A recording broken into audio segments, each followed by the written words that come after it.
Okay, so this is another example that we're going to linearize an equation to make use of the gradient and the intercept to find unknown.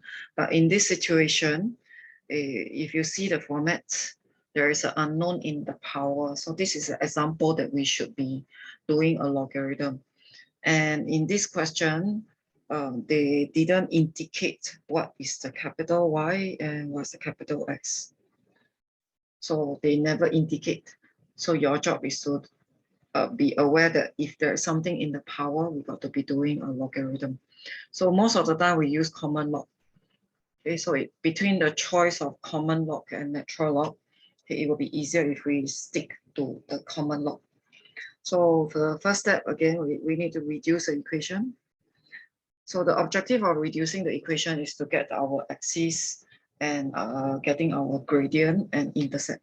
So the two unknown in this situation will be A and N.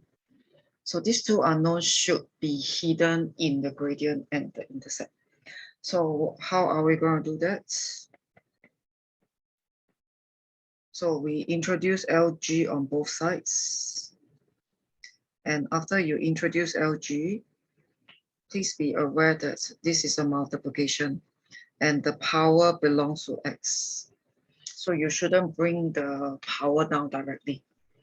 So from here, I should make use of the rule that says that if there is a product, I can split it into log plus log.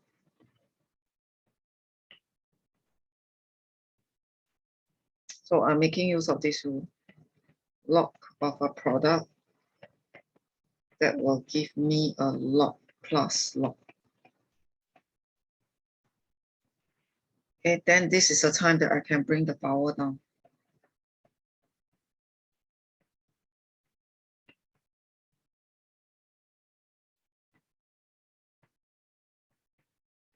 As you bring down the power and you kind of reshuffle, you can see clearly that this is your capital Y, this is your capital X, and later on your gradient will help you with the value of B, and the Y-intercept will help you with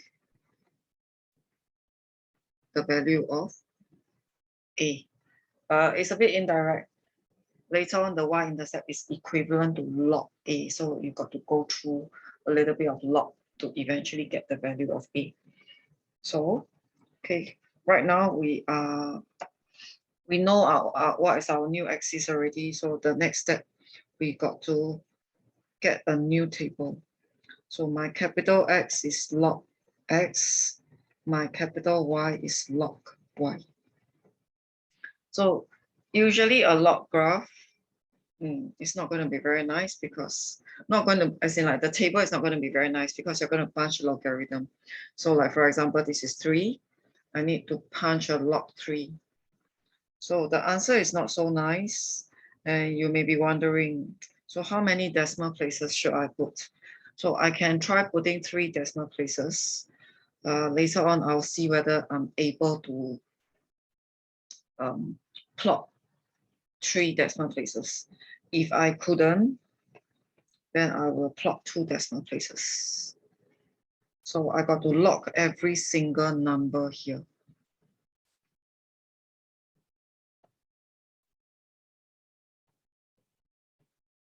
So let's say here I'm using 0.699. If later on your scale doesn't allow you to do a 0.699, then you just plot a 0.7. But if your accuracy is low, sometimes you end up not getting a straight line when it could be a straight line. So all these numbers, right, I'm going to log.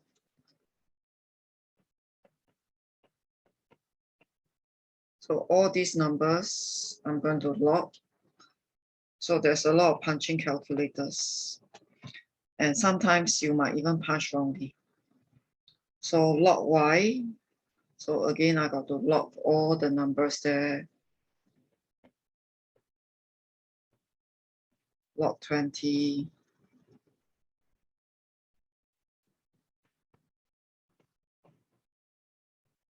Log 29.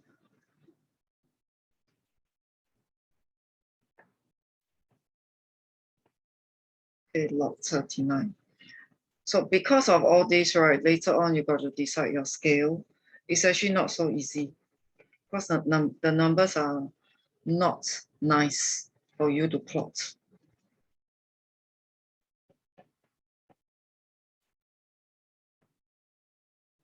So that will be the creating of new table. You always must have a new table. You never plot the original table. Because if you plot, you're surely not getting a straight line. So we always got to come up with a new table. Okay, and then step 3 is the one that you got to try drawing.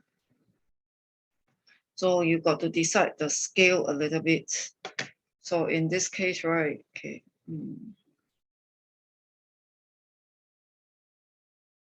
Okay, do a bit of planning first.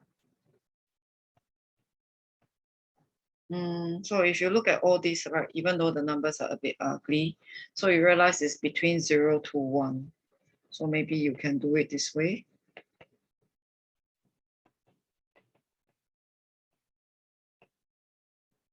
You can do it until like 0.9 and 1.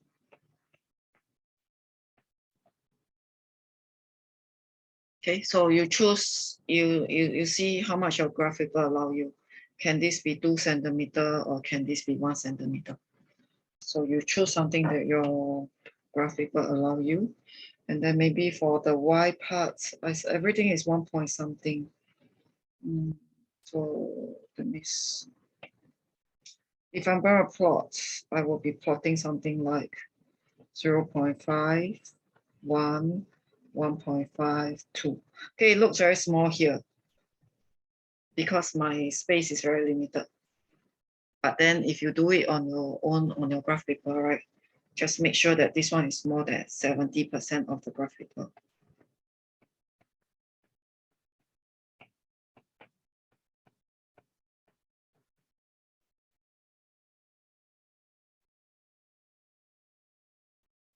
Okay, so then you, later on, you got to obtain the graph and then your gradient. You got to use 2 points from the graph and calculate gradient. Whatever the gradient that you manage to achieve, that will be the value of B. And later on, your graph will cut somewhere. Okay, I think your graph will cut somewhere like it will cut around 0.3 something. So later you check it out. I can't remember if the line is like this. I think it should be something like this. Okay, so if you check out the y-intercept is around 0.33, and don't forget your y-intercept is log A. So you've got to go through a little bit of logarithm. Then you can find the value of A. So don't forget your ultimate aim is to use gradient and intercept to help you find. Okay, so but in this question, we got an extension. Your job is to find the value of x when y is 66. Okay, so you will not find 66 on your graph because your graph, the axis on your graph is not even y. So the axis on your graph is not y, so of course you cannot find 66.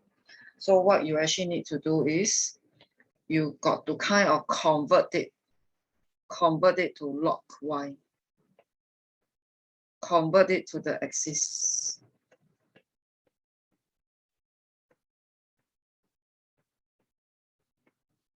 So you got to convert it to the axis. So this is 1.82. So you got to look for 1.82. Okay, it's very ugly here. Yeah, I think your graph will be nicer. You will get a value here. So that value is actually your log x.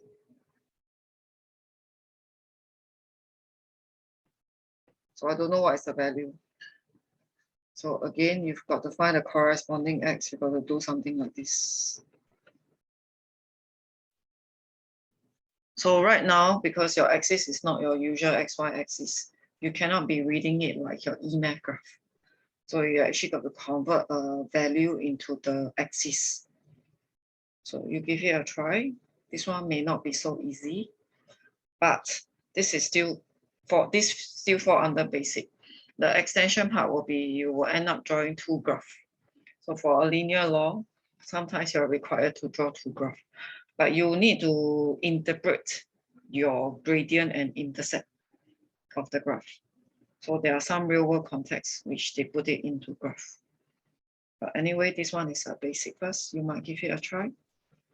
And hopefully you don't take too much time. So you got to kind of pace yourself. Otherwise, one linear law question can be very time consuming.